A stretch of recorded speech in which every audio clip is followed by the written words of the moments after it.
Hello, everybody. How's everyone doing? Good? Okay, hi. My name's Ruth, and I'm from Manchester in the UK. First of all, I want to say a really big thank you to Face the Music for bringing me out here. I never thought in my whole life in music that I'd be able to have the conversation that I'm about to have now in a major music industry event. Today I'm going to talk about some very different things that are normally talked about at a music industry event. And I'm going to talk about exploring the alternatives in the music infrastructure across the world. So, since I was 10 years old, I've lived my life through this quote. You can either make money, make history, or make art. And this is a quote from the late, great Tony Wilson, founder of iconic Manchester record label Factory Records. This is how I live my life, as an activist, a record label founder, a musician, a DJ, a festival producer, the founder of a global grassroots music movement called Unconvention, and the co-director of an organization working with creativity in war zones called In Place of War. I'm now 34 years old, and for the past 10 years, I've been traveling non-stop across the world with my work from Brazil to Lebanon to Zimbabwe. I've just flown here from Beirut. I've had the unique position to experience the music infrastructure across many different settings through the work of In Place of War. Quite often at music industry events, you are expected to talk about the state of the music industry. Declining record sales, piracy, the struggle for artists, the decreasing opportunities for bands in the festival market, and the struggle to get social media profile for bands. I'm going to do none of those things today. You are expected often to talk about music as commerce. I'm not going to do that today. I'm going to talk about music as culture. And you're often expected to talk about the future of the music industry. And I'm not going to do that either, because after existing in what I call the music infrastructure across the world for the past 24 years, I've realized that we are now in the future that we have been trying to imagine when digital came into play. As Alan Kay said, you can't predict the future, but you can invent it. And I believe that my colleagues and friends across the world have invented something new that perhaps didn't look like others were predicting. I want to take you on a journey through space and time to demonstrate the possibilities that are happening and growing right now across the world, for musicians, for the infrastructure, and for society as a whole. So I'm going to start from what I consider to be my beginning, which is punk rock. I want to start in my city of Manchester, where I believe people do things differently. Punk can be seen at the beginning of modern-day Manchester, largely thanks to the Buzzcocks. Howard Devoto and Pete Shelley put the Sex Pistols on twice in Manchester in the summer of 1976. At the first gig, muted The Gig That Changed the World, was pretty much everyone who would create the next wave of Manchester music, including members of the Smiths, Joy Division, The Fall, John the Postman, Paul Morley and Kevin Cummins. Many say this concert shaped the future of music and the music industry in the UK with a new ethos called DIY. Not only did Devoto and Shelley put the Buzzcocks together in time for the second Pistols gig, they released their own Spiral Scratch EP, which was the first ever independent punk record. Martin Hannett, Tosh Ryan and Lauren Speedle formed Rabid Records and put out the first punk releases from Slaughter and the Dogs, John Cooper Clarke and Jilted John. The live scene in Manchester was also really vibrant at this time. Deeply Vale was a free festival in Rochdale, which at the time was bigger and more organised than Glastonbury. It was anarchic and the first festival to book punk bands, including The Fall and The Drones. The Electric Circus in Collyhurst was a bleak punk outpost in North Manchester that nevertheless put on everyone from the Ramones to the Slits. So as you can see, Manchester was really pioneering the way for this new DIY era in music. And being from Manchester, this ethos of punk inspired me growing up. It also helped that my parents bought me an electric guitar when I was 10 years old. However, the mainstream music industry was not something that I enjoyed. I found it really plastic. The pursuit of a record deal and the endless stream of A&R men making decisions about your future was draining. So when digital came along, I welcomed the impact on the traditional music industry because it literally shook everything up. The next thing that I want to talk to you about in this series of small talks is I want to talk about what happened when digital came into play. And I want to talk about a music movement that I was a founder of called Unconvention. When digital came into play in the music industry panicked, and it didn't respond like other industries. The panic made it too late for the music industry to create a solid solution to the new technologies. In the music industry's eyes, the music industry was dead. I remember going to a traditional music industry event and watching a keynote speech where a giant clock counted up the number of illegal downloads that were taking place as the speech went on. At this time, I ran a small independent record label, and we just didn't feel this way. With a collective of other labels, we started something called Unconvention, which is a platform and a space to bring together those at the grassroots who'd never attended a music industry conference before. Those who ran small venues, small festivals, music blogs, artists, activists, and change makers. This was a space to discuss the future of the music infrastructure, where the focus wasn't on commerce, but on culture for the first time. And this is our manifesto. So, Unconvention is not about the traditional music industry. Unconvention is not about the business of music. Unconvention remembers the words business and industry are prefaced by the word music.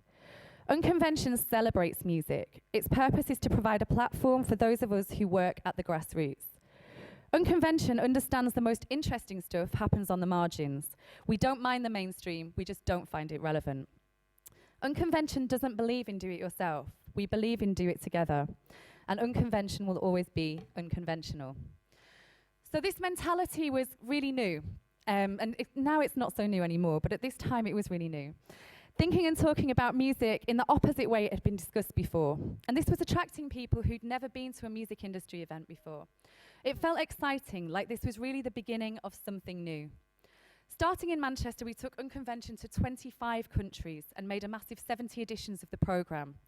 And this helped develop a new network of people in music at the grassroots, which lives on today with people collaborating, exchanging ideas, and mobilising artists at the independent level right across the world. So speaking about the artist, I think this is really central to how things have changed in the music infrastructure. The artist is central to the music infrastructure. Without the artist, there is simply no industry. The route to success is no longer linear, and what success looks like has changed for the artists.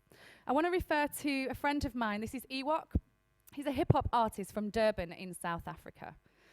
Hip-hop has taught me to stop thinking of success in monetary terms.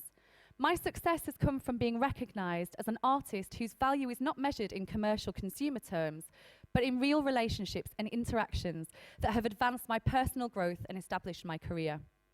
Hip-hop has helped feed me at times, but also put me in the kitchen so others can eat.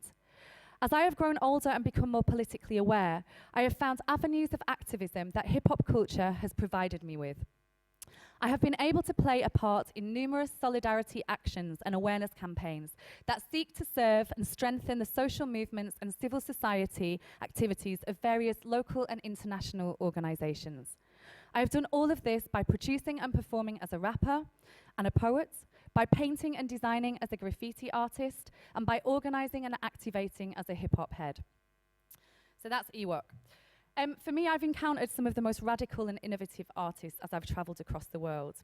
In the 90s, in the West, the industry appeared to hold all of the power, dishing out million-dollar record contracts and putting most of the profits up their noses.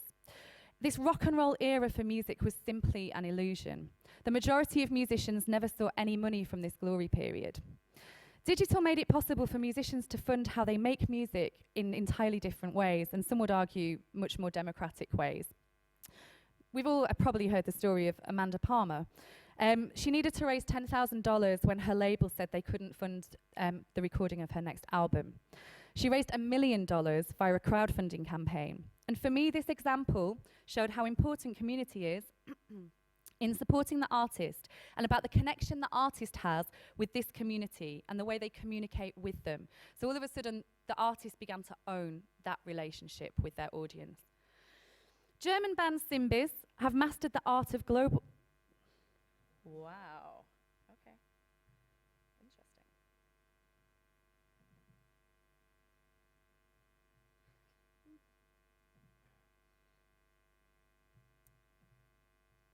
Sorry about this.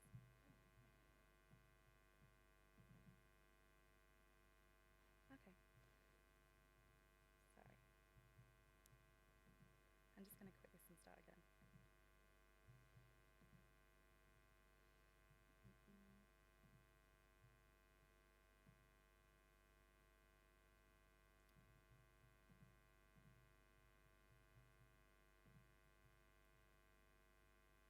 I'm going to talk about how great technology is, and then it's just going to fail on me. I think I'm okay. Yeah. Cool. I'm just going to go through. Okay. Oh, it just keeps quitting. Weird.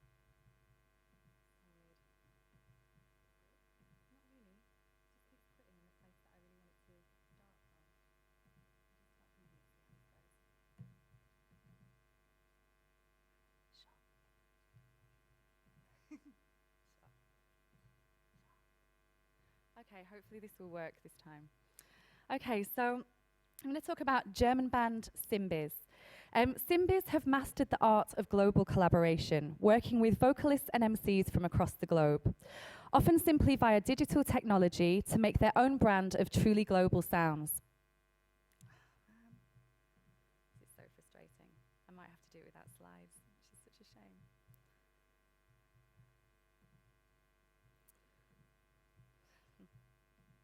I think that's why it's doing it. 1 second.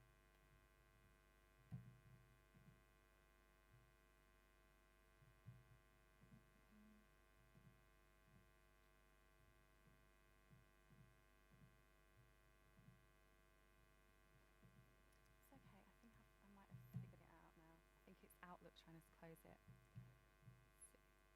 Cool. Let's see how this goes. Okay, hopefully this will work.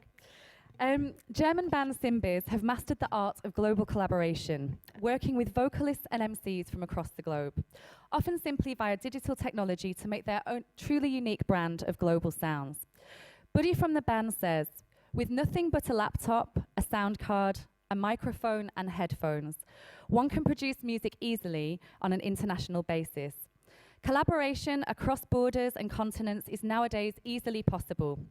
Since this goes for almost all fields connected to human communication, and since this opportunity is given to a vast amount of people, one could argue that organizational structures have actually changed, from a centralized model to one that is in the hands of individuals.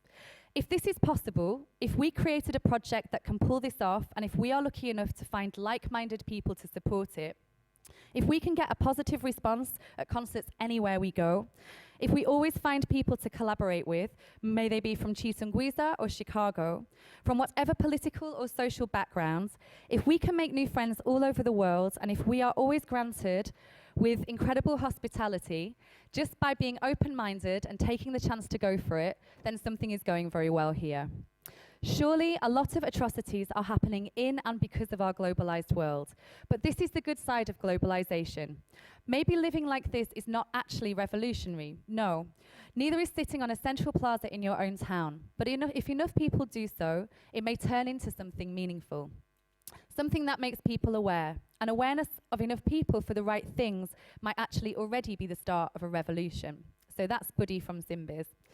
Increasingly, more artists are running the entire show, the label, the management, and social media campaigns. Louis Barabbas is a writer, a musician, and artistic director of Det Records. He says this, Det Records is not so different from hundreds or even thousands of other independent labels. It's mostly run out of pubs and cafes or the soggy back rooms of crumbling venues. It has a small staff who typically lose more money than they earn through the company.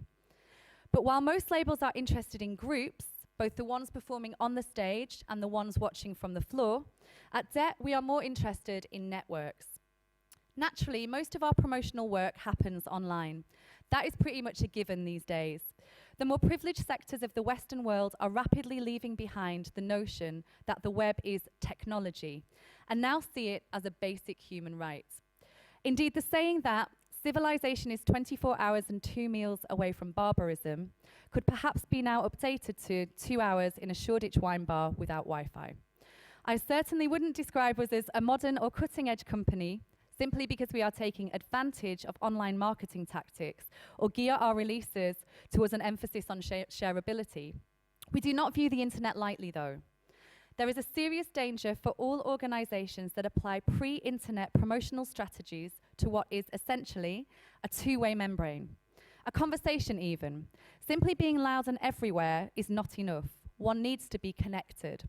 He goes on to say, when my colleagues and I formed Det Records, we knew that the whole ethos of the label had to center on collaboration, that every act should connect with every other act, that these connections should be emphasized and celebrated even more than the individual acts themselves. This notion was born from observing how bands that we knew and played in would naturally come together after their various concerts and play late into the night around somebody's house. People began to look forward to these moments more than the actual shows themselves. The locations would change, but the central premise remained the same. It was an entire music scene in one room, something natural and private and utterly honest. So that's Louis from Det Records.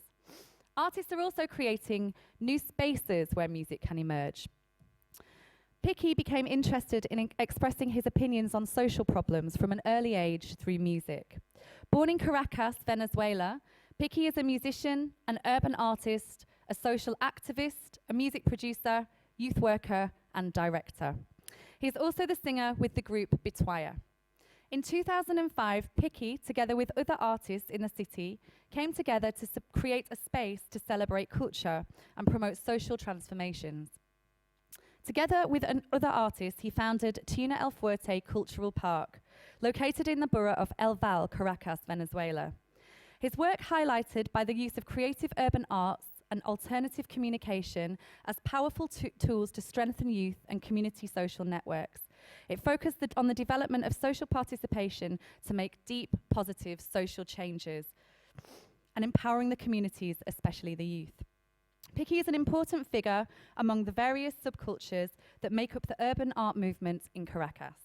He is constantly working towards the progress and integration of the youth collectives both nationally and internationally. Today, 9 years after opening, Tuna El Fuerte Cultural Park is a hub for social transformation, combating inequality, social exclusion, and poverty. I'm now going to talk about something that I think is really kind of fundamental to how things have changed and how things will change going forward in the music infrastructure. So I'm going to talk about Brazil, and I'm going to talk about the infrastructure and how that's changing. I want to talk about the most revolutionary organization that I have encountered and worked with over the years.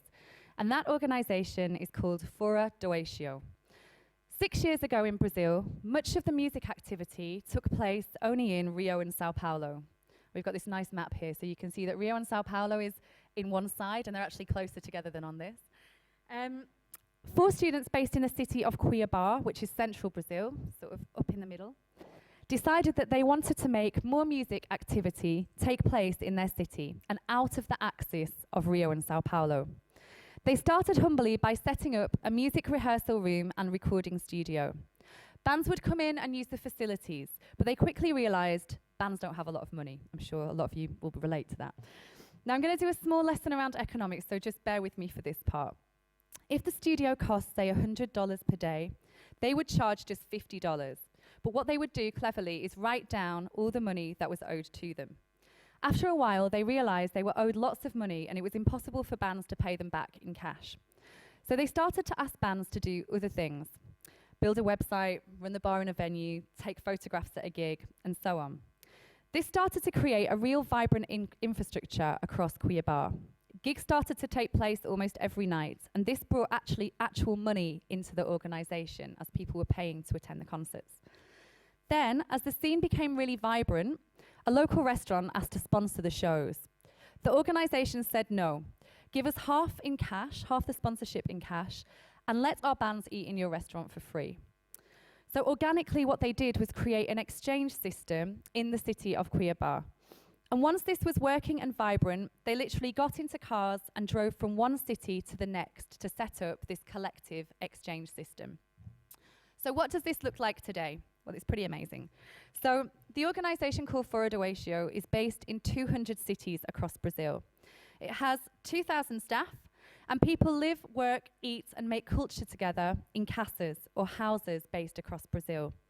They produce 600 festivals every year, and they have 33,000 bands in their network. They have their own official currency and their own bank, and they generate millions and millions of dollars each year for the independent music infrastructure. They have expanded their activities in the network to start a citizen journalism platform called Media Ninja, which documents the people's realities across Brazil, particularly around inequality and the land rights of the Amazonian tribal communities. The potential of this autonomous model is huge as a way to organize the music infrastructure. Many parts of the world where resources are low and the music industries are not fully formed could benefit from an exchange system to help formalize the exchanges of skills that already take place. In the UK, the system is being rolled out. So even though in the UK we have a very developed music industry, there is a real need for something like this. Off-Axis, which is the translation of Fora do Eixo in the UK, is a system to help bands build fan bases outside their hometown. The premise is that a decent band in their hometown can build a fan base easily. However, it's incredibly hard to build a fan base elsewhere when you're starting out. This system works like a gig swap system, which enables bands to host shows in their own city with genre-similar bands from elsewhere. The system enables bands to earn credits for hosting, which in turn they can use to play in other places. Rather than playing to a room with one man and his dog, bands are constantly playing to sold-out shows. And this has just started in the UK, but it's totally 100% successful. There's not been one show that's not been sold out. The system also has the scope to be rolled out across entire continents. We are working on a new exchange currency system to formalize the skills and exchanges that take place across sub-Saharan Africa in order to help monetize the music and cultural production that already takes place. In the last section, I'm going to talk about something that's really, really important that I've seen across the world. And I think it's important because it shows that music has a much bigger power than people in venues and watching and experiencing and having fun. I want to talk about music as a tool for social change. And I'm going to give some examples from Colombia and Zimbabwe and then further afield. I want to begin this section with a quote. And the quote is, "Can poetry change the world?" I said, can poetry change the world? Well, poetry can change a people, and people can change the world. And this again is from Ewok, who's awesome, and from South Africa. And so in this last section, I want to talk about one of the most impactful stories of music as a tool to transform communities that I've encountered in the whole world. I want to take you to the city of Medellin in Colombia, and I want to give you this quote. "If it wasn't for hip-hop, I would be dead. Hip-hop gave me another option in life, and I am truly thankful for that." And this is a quote from a friend of mine called MC Lupa, who's a MC from Medellin. Medellin has suffered the consequences of conflict arising from a cocktail of violent actors, drug gangs, and paramilitary groups. Until 2012, it was the world-leading producer of cocaine. It has suffered the impact of corruption and a failed state. At the height of the violence in the late 80s and early 90s, disadvantaged young men grew up believing that we were born to die in Medellin. Since 1987, over 40,000 people, mostly young men aged between 14 and 24, have been murdered in turf wars and narco violence.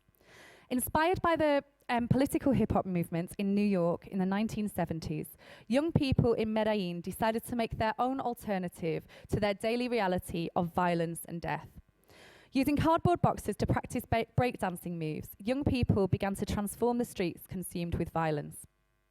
They started making and producing hip-hop across the different neighborhoods. This enabled them to have a clear alternative to being in drug cartels. Hip-hop became so popular that there are hip-hop schools in almost every single neighborhood across Medellin, where children and young people can learn the 5 elements of hip-hop. This has significantly impacted upon the lives of these young people, providing a clear, distinct alternative to drug gangs and violence. As a result, there are now 2,500 hip-hop acts in the city. In the context of Medellin, hip-hop allows men to be men without violence. In a city that has endured conflict for decades, violence is seen as a rite of passage. Violence began part of everyday life and part of local expectations of what it means to be a man. Hip-hop acts as a non-violent substitute. It allows young men to live up to this local expectation of manhood, but without being violent. For example, breakdancing shows one's physical strength or the status a hopper gets for toasting or verbally belittling an opponent during an MC battle. Equally, damn it.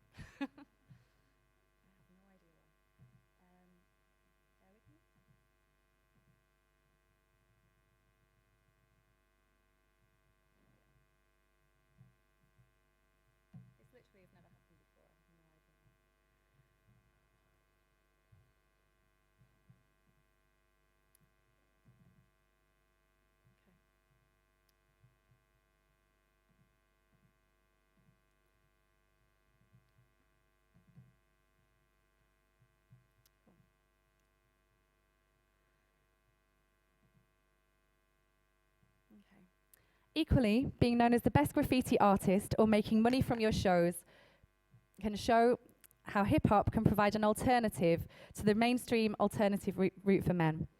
In hip-hop schools, children have a space free from violence where they learn alternatives to gang life, and the older hoppers become their role models, thus breaking the chain of violence. Hip-hop also gives young marginalized men a voice, a platform to contest negative stereotypes or perceptions of the area or how they are presented in the mainstream media. As one artist said, "I don't do hip-hop, I am hip-hop." Hip-hop has become a way of life. It is all-consuming and has become part of the fabric of communities in Medellin. Equally, in Africa, hip-hop is providing a platform for marginalized women. In Zimbabwe, Awa, African Woman Arise, this woman, is a 23-year-old hip-hop artist from an isolated township called Makokoba in Bulawayo. Women are really marginalized in her community and often don't have the opportunity to express themselves. She is the only politicized female hip-hop artist in Zimbabwe and talks about issues of domestic violence, poverty, and sexism. She aims to inspire other women who lack opportunity from the township across Zimbabwe, saying she carries the burden of women. She is changing the landscape for what is possible for women in Zimbabwe through her music. The power of hip-hop as a tool for change is often seen by the state as a threat. Smokey is a hip-hop artist from Burkina Faso. Over the last year, Smokey has become one of the spokesmen of the protest in Burkina Faso through his music. Together with his comrade, reggae artist Sams Kalajar, he started La Balaye Citoyenne, a youth movement for a better Burkina Faso. Comparable to Yen Amar in Senegal. 2 months ago, during a military coup in September, his studio was bombed by Comparo's former presidential guard in an attempt to silence the movement. So for me, this really shows the undoubtable power of music. In terms of what hip-hop means to the artist, Ewok says, "Hip-hop introduced me to who I could be. Hip-hop has taught me how to play a part in my society by being an individual. True hip-hop culture is about the expression of self through the discovery of innate talents or skills. You develop skills through a personal journey of growth, where you play both the teacher and the student in a consistent game of one-up, where you set your own standard and constantly work to lift it. Hip-hop is about strengthening yourself to a point where you can stand on any platform and throw down your skills with no fear of defeat, because you realize the biggest challenger that you will ever face will always be yourself. Hip-hop teaches this lesson by offering you avenues of expression that relate to your individual nature. Whether as a physical being you express this through dance, or a meditative being you express this through music. Whatever your natural way of expressing your thoughts and feelings in all of their anxieties and energies, hip-hop provides a platform. This inner talent is not given to you, so it cannot be taken from you. It is yours from the beginning. The platform hip-hop provides is not just for you to perform, but for you to progress. It is to communicate that understanding to others. If you can utilize your skill to a level of where it translates to another, a separate being altogether, in a way that then allows you to unlock that ability in themselves, then you have achieved a level of understanding that allows you to reach others by teaching. And he goes on to say, this is how your strong sense of self, your individuality, begins to play a part in strengthening the individuality of others. This then serves to strengthen society as a whole. Hip-hop culture is derived from a society of strong, active individuals working together to build themselves up.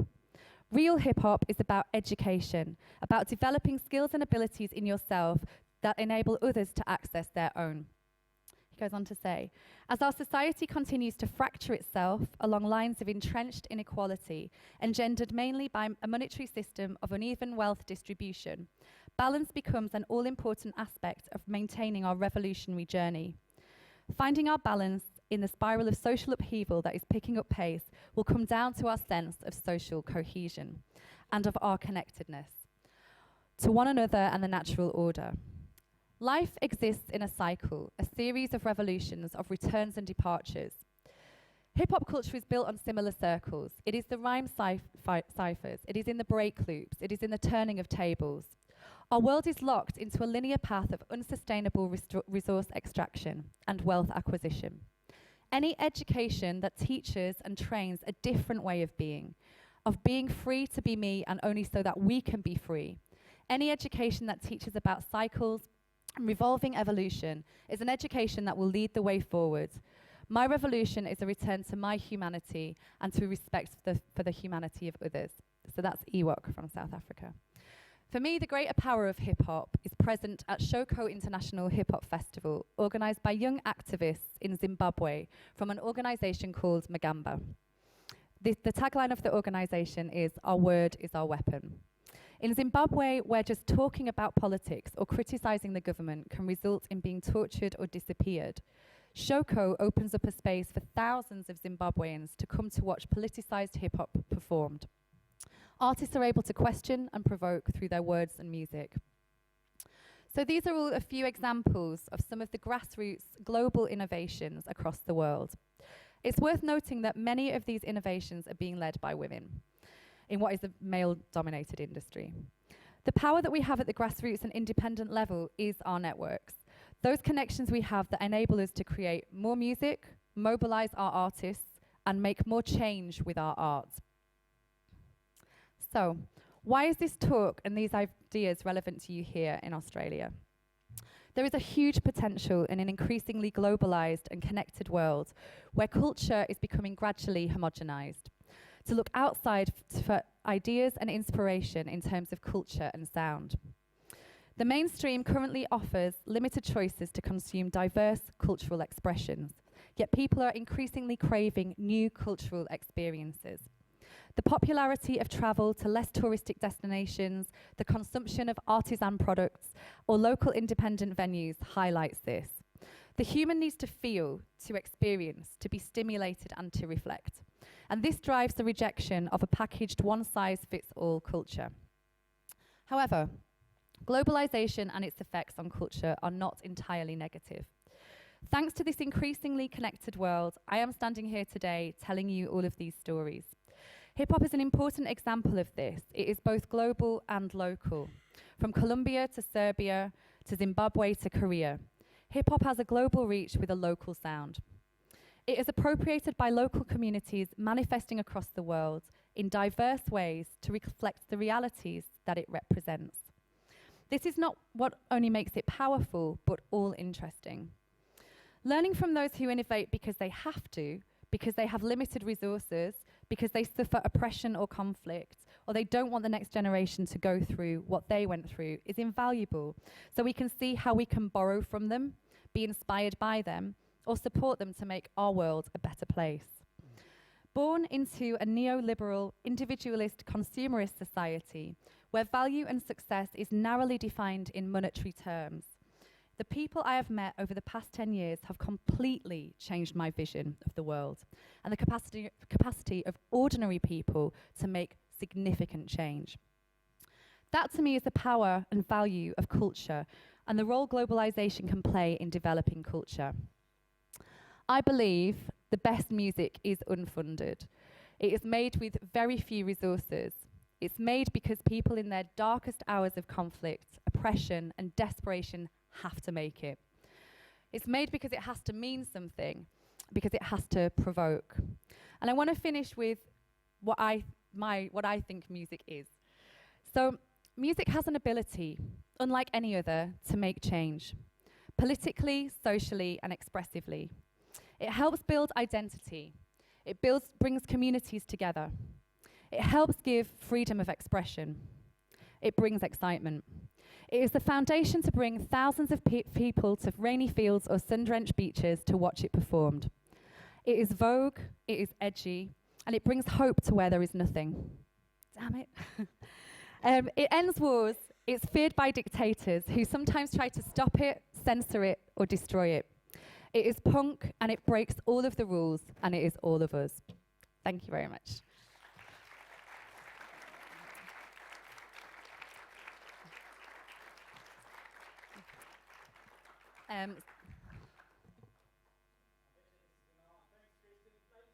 Please put your hands together one more time for our wonderful keynote, Ruth Daniel. Incredibly inspiring. I think we've got some time for some questions now. Why don't we just do that? We've got a roaming mic at the back there, so if anyone would like to make a comment or has a question, please put your hand up.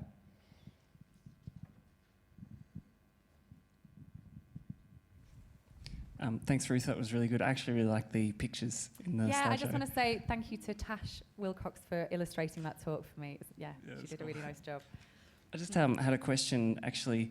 You talked a lot about hip-hop culture and what you've been involved in, but I was actually wondering what you're currently involved in, if you wanted to talk about that initiative in the UK or what the future could be for Australian artists, etc.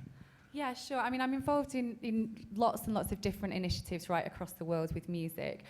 So the off-axis system is rolling in the UK now. It's just started, and I think there are 30 cities involved in the network, so bands are now being mobilised across the UK. So that started relatively recently, but we're trying to create similar systems across sub-Saharan Africa and across some of the other places we work. So that system that I told you about in Brazil, that also happens now in Venezuela, Bolivia, Peru, so they're actually connecting more connected networks right across Latin America. So if we can set this up across sub-Saharan Africa, then this becomes really powerful in terms of bands then using the exchange system to play in other countries. So that's one of the things that we're working on. But I do lots of different work. So I make music studios in lots of different parts of the world. So in making music studios in Palestine, in the Congo, in Zimbabwe.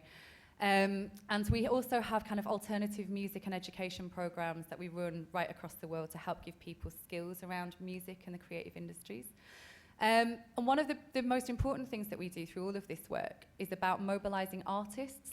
So we work with about 25 festivals across the world, and we program artists from quite isolated communities to enable them to tell their stories on a more global platform. So we program artists into lots of festivals across the UK and across Africa and so on. So there are kind of a few of the things that I'm doing at the moment. I'm curious about this alternative currency you mentioned. Can you talk a little bit more about that? Where am I looking? I got the lights kind of... Oh, hi. The alternative currency. Sure. Yeah. So, I mean, basically, as I said, it started out as a kind of exchange system. So it's set up basically with a skills exchange in mind. But what it does is it kind of quantifies that. So what I found is working in the past, particularly with Unconvention, we didn't have any money. So you want to do something, and how do you make that happen? Well, okay, so we need a venue. So you go and say to someone, can we use your venue for free? And then you go, we need a PA system. So you go and try and find, and so what you do is you kind of beg, steal and borrow to make things happen. And what the system of Fora do Eixo does is simply formalise that. So if you lend me your PA system, you get a certain amount of credits, right? And then I build you a website. And what it does is it formalises the skills that we've all got so that you can earn credit. So it kind of quantifies all of that. And in Brazil now, it's an actual currency. So you can literally go into a shop and you can pay for something with the currency. So that's how kind of far it's gone in Brazil. But I think a lot of the places that we work across the world, some places don't have currency, don't have their own currency, like Zimbabwe. And systems like this would offer a kind of autonomous structure so that people, particularly in the creative industries or music industries, at the grassroots and independent level, can start to strengthen that sector by working together and formalising what happens in that sector. Because I think probably everyone in this room, if you're in the grassroots or you're an independent musician, you're constantly doing favours for other people, lending people, your equipment or whatever. So it happens already. So it's just about putting a system in place that actually formalises those exchanges. So does it become opposite, that you don't have to do the exchange from one person to another, but there's a centralised bank so you can earn credits and then use that with someone else, not necessarily the person that you made the initial exchange with? Yeah, exactly. So I could build you a website, and then you can do something for someone else, and then you don't have to do that direct swap anymore. So it actually provides lots more opportunity to get things done and to make things happen. Yeah. Sorry?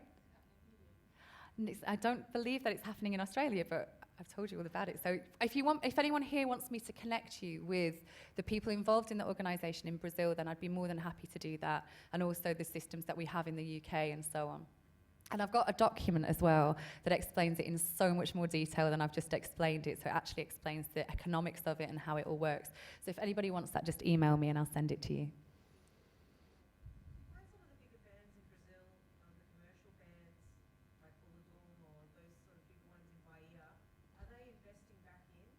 Yeah, I mean, what's great about the system is that the bands that have come through have been supported by Fora do Eixo.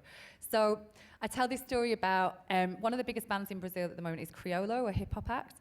So when I was driving to the airport one day, one of the guys from Fora do Eixo said to me, he took me into the center of Sao Paulo, the sort of business district, and said, in 4 days, we're going to make a festival here.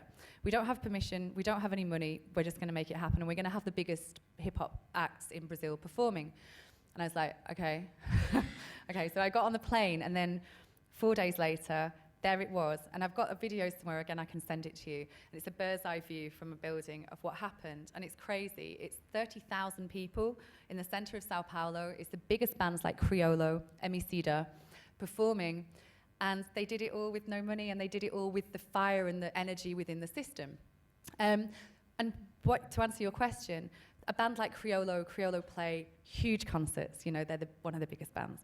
But because they came through Fora do Eixo gave them their first concerts and nurtured the band. They come back and they return the favours. So they actually, so it's a really nice system where the bigger bands are going back and performing, you know, smaller shows for the organisation still.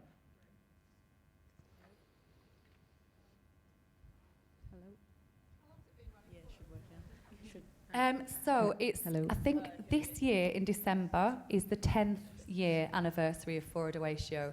I think the currency system came into play about 6 years ago, and it was running as a kind of loose collective before then. So it's relatively new, I guess. Hi, Ruth. Yeah. Yeah. Hi. I'm at the back. Oh, hello. How are you going? First of all, I just wanted to commend you on the unbelievable work you're doing.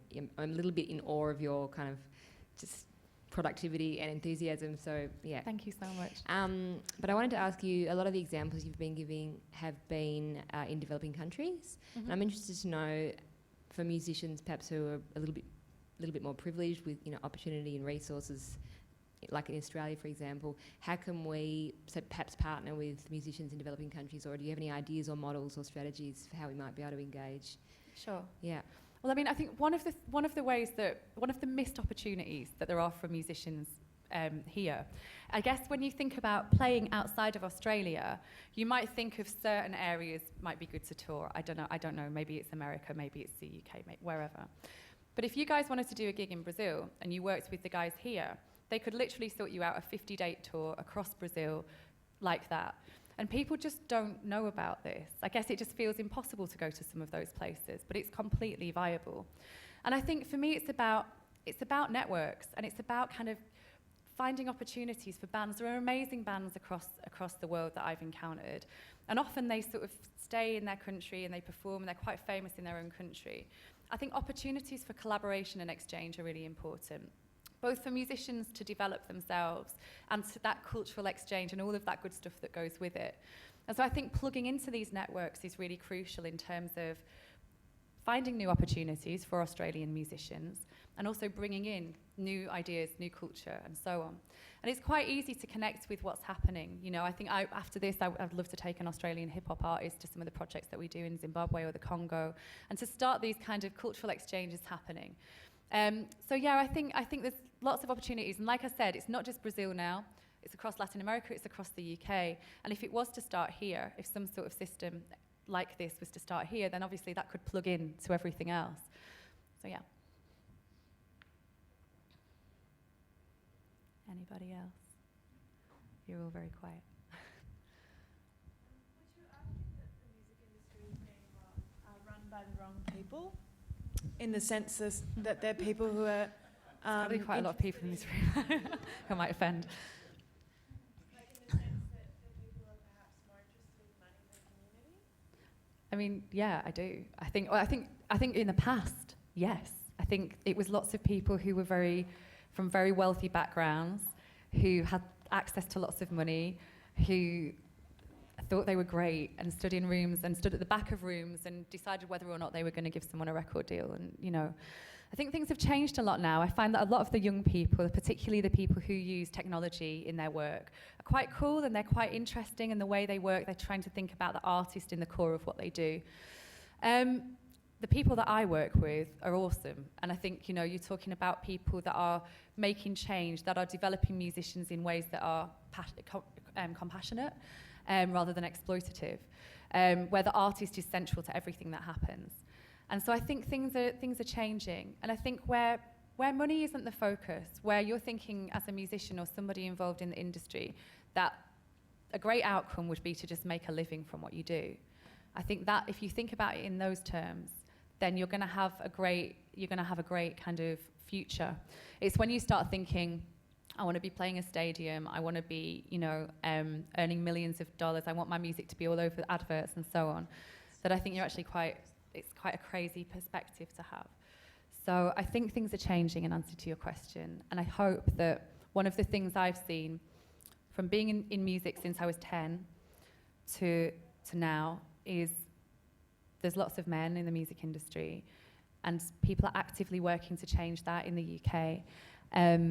But there needs to be more women, and I think that will totally bring a different dynamic into the way things happen in music. Yes? In what way? I work with 12 people and 10 of them are women. Sorry, nine of them are women. And I think it just brings a different dynamic. I think women have a different approach to things. And I think when you have something that's run by men, you have products that men want to see. So the way women are represented in music is, for me, especially in the mainstream, is a man's idea of what a woman should be doing.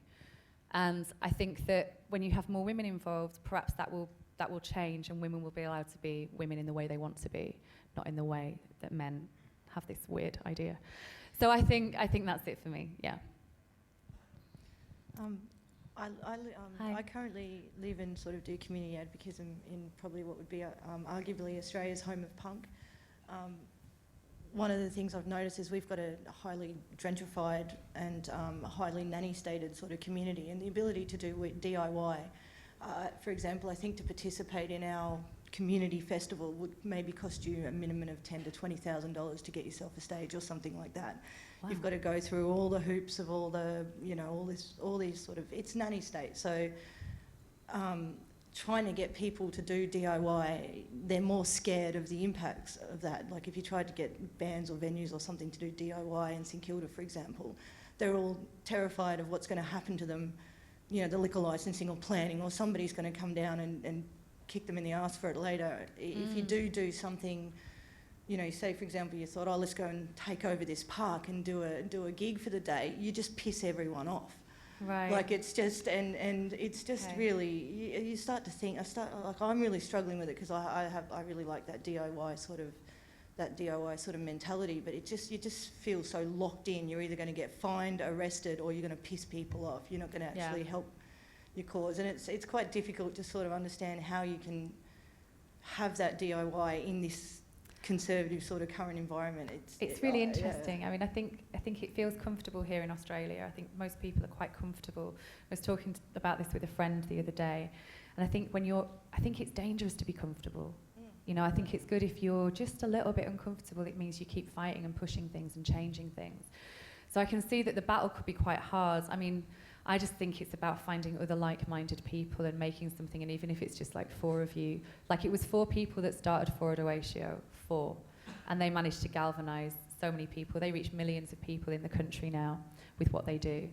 And I think it's about strong leaders. It's about people who can convince people when they're like so sceptical and reluctant to do something. Just say, like, try this, see how it goes. So I think don't give up. Keep pushing and pushing for it. But I think there is an element of the context that we're in, which feels calm and safe and comfortable. And it's once people get outside of that.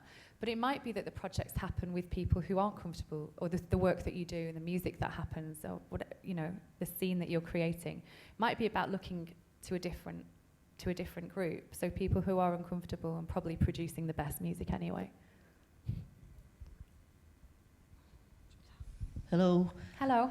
I'm just interested about the change that happened in Brazil and other countries, and I don't know, UK maybe, where there's so many people going into this way of life that's now, I guess, representing lots of votes for the government, ministers of cultures or anything like that. How have they movements been affecting the governments in the way they've been, It's really, really interesting. Forward Oatio are so huge now in Brazil that when the latest election happened, they were approached by both parties to support them.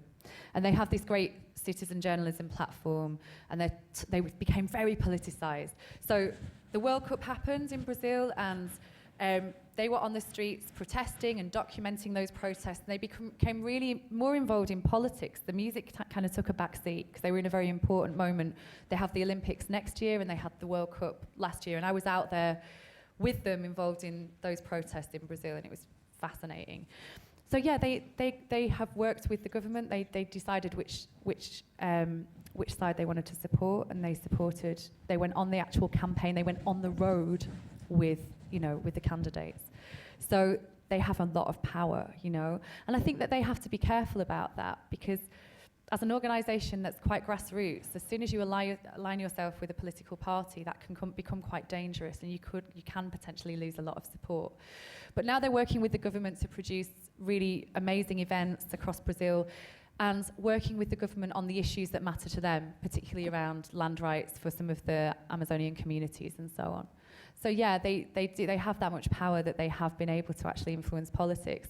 So for me, and a lot of the places that we work, particularly places like Zimbabwe, where people feel so powerless to have any influence and people are scared, if people actually started to work together, they could potentially, it's that strength, that safety in numbers kind of strategy, that do it together mentality, they could start to actually change what happens politically. Hi.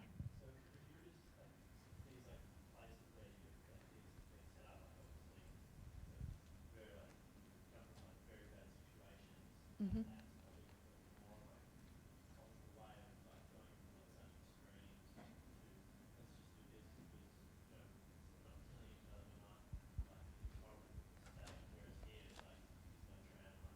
Yeah.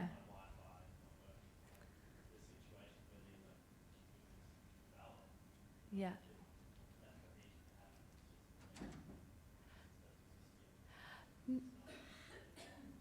No, that's it. But I think there's still things to be learnt from those places, particularly around the power that music can have to make change. And I mean, I think I've been here for 3 days, so forgive me if this is wrong. So we're in Melbourne, but I'm sure that there's places in the bush where people have a very different reality than you guys do here. So for me, it's more about, when I was coming here, I had to do an interview with the Herald, I think, and the guy asked me, the journalist asked me, so what does this have to do with Australia? And I just thought, wow, because I'm really intrigued about what happens outside of the UK. I'm really intrigued not just about what happens where I live, but I'm really intrigued about what happens in like the places that are poorer than where I live. I'm intrigued about the ways people are living their lives, the ways people are surviving. So for me, it's like, it's interesting to look outside, because also things shift. And there are also loads of opportunities in these places that we're talking about. So for me, it's about looking at the value that music can have in those places and how people use it. And that helps you in turn understand their culture and their struggle. But also understanding the opportunities. So with things like Fora de Oitio, the music industry is changing and changing and changing, and it's never going to be like this. We all think now, okay, Facebook is Facebook. But you don't know that in 5 years there's going to be something else. And so I think understanding the ways people are working when they have very little helps you understand what you can do when you have a lot.